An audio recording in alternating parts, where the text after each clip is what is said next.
Anti corruption mobile app Uttarakhand में launch किया गया है और इसके जरिए एक संदेश देने की कोशिश की गई है कि भ्रष्टाचार पर जीरो टॉलरेंस रहेगा। यानी धामी ने अपनी ही पार्टी की सरकार की एक बार फिर पोल खोली है, क्योंकि 2017 के बाद से ही बीजेपी लगातार जीरो टॉलरेंस का दावा करती रही, लेकिन उस दावे की हवा धामी ने एक बार फिर निकाली। हमारी सरकार का लक्ष्य है कि भ्रष्टाचार मुक्त उत्तराखंड हो और इसमें किसी भी आम जनता के आदमी को, सामान्य जनता के आदमी को, आम व्यक्ति को किसी भी प्रकार से कहीं पर भी भ्रष्टाचार उसके साथ न हो।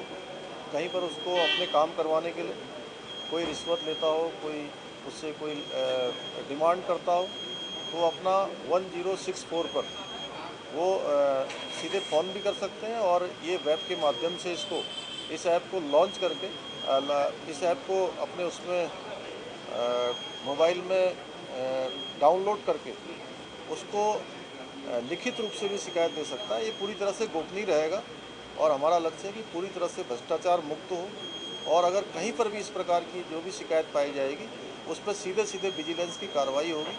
हमारा एक लक्ष्य है कि भ्रष्टाचार मुक्त उत्तराखंड हो।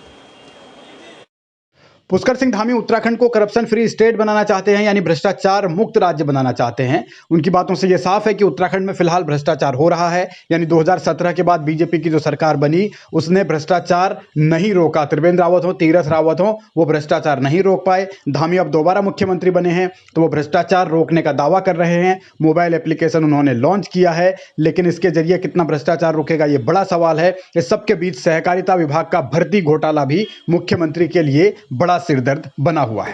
हम लोगों ने सो मोटो खुद ही लिया है। अगर कहीं पर कोई गड़बड़ होगी तो हम लोग उसकी जांच करेंगे और कानून अपना काम करेगा और इस पर कहीं पर भी कोई गड़बड़ी आएगी तो कोई भी जो है कानून से बड़ा नहीं है। Thank you sir.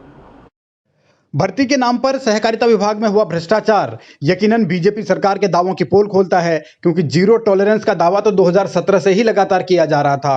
फिर वो जीरो टॉलरेंस कहां गया? और जुलाई 2021 से तो खुद धामी मुख्यमंत्री हैं, तो फिर ये भ्रष्टाचार, ये घोटाला हो कैसे गया? सरकार के दावों में, सरकार की कथनी और करनी में इतना अंतर क्यों है? ये तमाम तरीके के सवाल हैं और इन सवालों के बीच ही सहकारिता मंत्री भी अब जांच का दायरा बढ़ाने का दावा जरूर करने लगे हैं। किसी भी विभाग में पहले विभागीय जांच होती है और विभागीय जांच में अगर लगता है कि भाई कोई दिक्कत है या कोई ये कहता है कि साहब हम विभागीय जांच से संतुष्ट नहीं, तो फिर जो है मैंने कल भी कहा, आज भी कहा और आगे भी कहूँगा कि चाहे SIT जांच करनी पड़े, चाहे कोई भी जांच करनी पड़ेगी, हमारी सरकार किसी को छोड़ने वाली नहीं।